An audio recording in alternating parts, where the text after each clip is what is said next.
which is A, having free electrons. क्योंकि conductor है तो कंडक्टर के पास क्या होंगे, free electrons.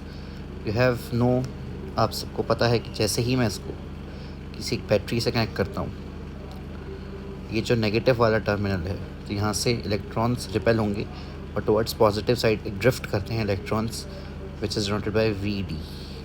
Electrons gets drifted when the external field is there. External field कौन प्रोवाइड करता है, this battery. This battery provides the external field. So electrons drift करते हैं Vd से. Now what is Vd? Vd, it is velocity d. Velocity d means drift velocity. The velocity is represented here by drift velocity. We have learned that u plus at is equals to v. Initial the velocity of the electrons is 0. Now because the electrons are present in the electric field, इन सब के ऊपर एक electric field लग रही होगी इस तरफ, क्योंकि पॉजिटिव से नेगेटिव लगती है electric field, and negative charge होता है इलेक्ट्रॉन के ऊपर, तो इन द ऑपोजिट डायरेक्शन होता है electric field, they experiences a force. तो इलेक्ट्रॉन, मान लो अगर मैं यहाँ पर इलेक्ट्रॉन लिख रहा हूँ, तो इस पर जो फोर्स लगेगा वो इधर लगेगा. क्यों? क्योंकि नेगेटिव चार्ज है और इलेक्ट्रिक फील्ड किस तरफ है, इस तरफ इलेक्ट्रिक फील्ड है. कितना फोर्स लगेगा? आप सबको पता है कि अगर इलेक्ट्रिक फील्ड के अंदर कोई चार्ज Q रखा जाता है तो उसके ऊपर जो फोर्स लगता है वो लगता है Q टाइम्स ऑफ E. यहाँ पर जो इलेक्ट्रॉन है वो E से डिनोट कर रखा है हमने, तो जो फोर्स लगेगा इसके ऊपर लगेगा E इंटू कैपिटल E. और फोर्स तो MA के भी इक्वल होता है, तो मैंने लिख दिया MA. यहाँ से acceleration I E into E by M. ये एक्सेलरेशन इलेक्ट्रॉन, इस एक्सेलरेशन से इलेक्ट्रॉन यहाँ पर एक्सेलरेट कर रहे होंगे. So now velocity, drift velocity is equals to u plus at. U is 0 as the initial velocity of the electrons are 0 because electrons are freely present in the conductor. It is acceleration E by m, and the time is relaxation time, noted by tau.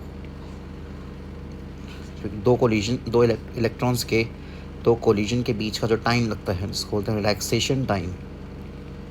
Relaxation time उसको denote करते हैं tau से. ये आ गया. Now you have learned that, मान लो कि एक जो कंडक्टर है वो L लेंथ का है, L लेंथ का कंडक्टर है. इलेक्ट्रॉन्स ने L लेंथ चल रहे हैं electrons. Speed is equals to distance upon time. तो यहाँ से जो डिस्टेंस आ गया वो आ गया स्पीड इनटू टाइम. इलेक्ट्रॉन्स के स्पीड से चलते हैं ड्रिफ्ट वेलोसिटी की स्पीड, तो Vd इंटू टी. डिस्टेंस कितना चला उनने, L, तो मैं लिख सकता हूँ L is equals to Vdt. अगर मान लो कि एक यूनिट वॉल्यूम के अंदर, व्हाट इज़ यूनिट वॉल्यूम बेटा? ऐसी वॉल्यूम जिसका जो मैग्नीट्यूड है वो 1 है, मतलब 1 मीटर क्यूब भी यूनिट वॉल्यूम है, 1 सेंटीमीटर क्यूब भी यूनिट वॉल्यूम है, 1 dm क्यूब, कुछ भी जिसका जो मैग्नीट्यूड है वो 1 है. एक यूनिट वॉल्यूम के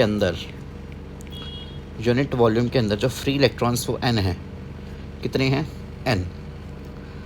मतलब 1 किलो मिठाई 100 रुपये की है और टोटल आप 10 किलो मिठाई ले रहे हो, तो कितने रुपए की आएगी?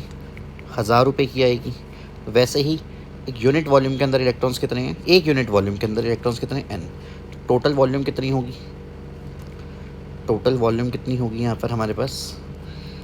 क्रॉस सेक्शन एरिया कितना है बेटा? Cross section area A into electrons कितना चले? L. तो मैं टोटल वॉल्यूम को क्या लिख सकता हूँ? टोटल वॉल्यूम को A इंटू L लिख सकते हैं. और टोटल इलेक्ट्रॉन्स कितने होंगे इसके अंदर फिर? अभी आपने कहा कि जैसे 1 किलो मिठाई 100 रुपये की है, तो 10 किलो मिठाई कितने की? 1000 रुपये की. तो इसके अंदर टोटल इलेक्ट्रॉन्स कितने होंगे? n multiplied by total volume V.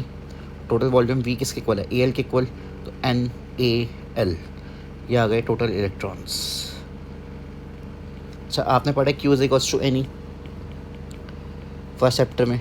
Charge is equals to NE, total charge is equals to n times of fundamental charge. तो total charge is, total number of electrons कितने हैं यहाँ पर? NaL और into E. यह आ गया total charge. और आप सबको पता है कि I जो होता है वो होता है Q by T. Charge by time, NaLe/T is equals to current. अब L को हम VDT लिख सकते हैं, ये रहा VDT। तो I is equals to NaVD into T/T। इस T से T कैंसिल, तो यहाँ से जो I आया वो आया VDENA। आप इसको ऐसे याद रखेंगे, current is equals to VENA, current is equals to VENA, Veena current. ये क्या है बेटा, VD drift velocity, VDENA। So ये रिलेशन था बेटा करंट और ड्रिफ्ट वेलोसिटी के बीच का।